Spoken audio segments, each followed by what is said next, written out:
법복을 입은 재판관이 5천만 국민의 미래를 손에 쥐고 있습니다. 한 사람의 운명이 아닌 대한민국이라는 국가의 운명이 오늘 결정됩니다. 안녕하십니까? 2026년 1월 13일 대한민국 헌정사의 흐름을 송두리째 바꿀 수도 있는 윤석열 전 대통령 내란 혐의 결심 공판이 시작됐습니다. 이 재판은 단순한 유무죄 판결을 넘어섭니다. 우리 공동체의 근간인 민주주의와 헌법 질서의 의미를 우리 스스로에게 묻는 과정이기 때문입니다. 먼저 감정을 배제하고 건조한 사실부터 확인하겠습니다. 윤 전 대통령에게 적용된 혐의는 형법 제87조 내란죄입니다. 국토를 참전하거나 국헌을 문란할 목적으로 폭동을 일으킨 자에게 적용되는 가장 무거운 헌법적 범죄입니다. 지난 1년 2개월간 진행된 재판, 총 34차례의 공판이 열렸습니다.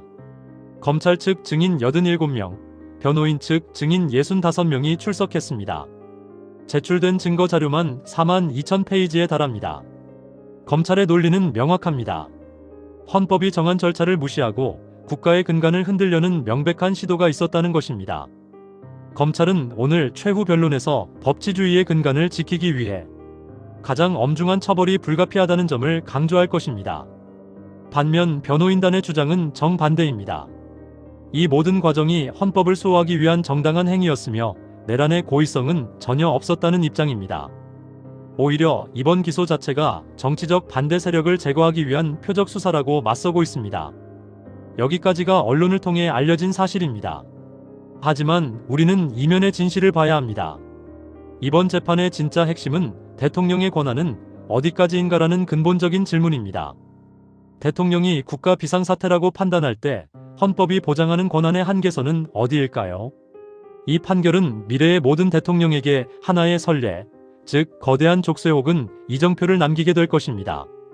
만약 유죄가 선고된다면 향후 대통령들은 위기 상황에서 결단을 내리는데 극도로 주저하게 될 수 있습니다. 국정 운영의 효율성이 떨어지는 결과를 낳을 수도 있습니다.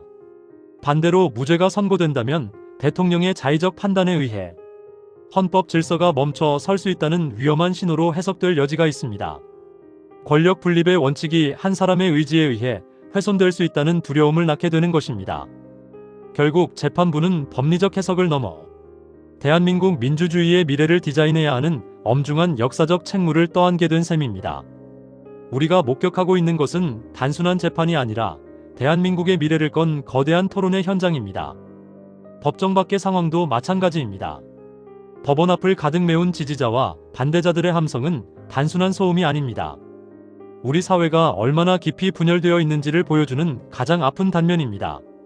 서로를 향한 불신과 증오가 이 재판의 결과에 따라 언제 터질지 모르는 시한폭탄이 되어가고 있습니다. 하지만 저는 바로 이 지점에서 역설적인 희망을 봅니다. 이 극심한 혼란과 갈등은 대한민국 민주주의가 죽지 않고 뜨겁게 살아 숨쉬고 있다는 가장 강력한 증거입니다. 아무도 침묵하지 않고 자신의 신념을 위해 목소리를 내고 있습니다.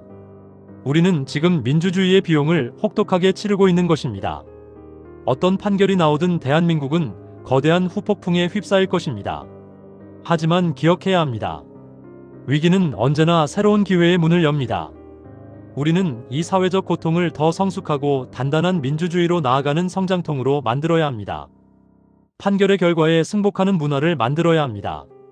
나와 생각이 다른 사람을 적이 아닌 이웃으로 다시 받아들여야 합니다.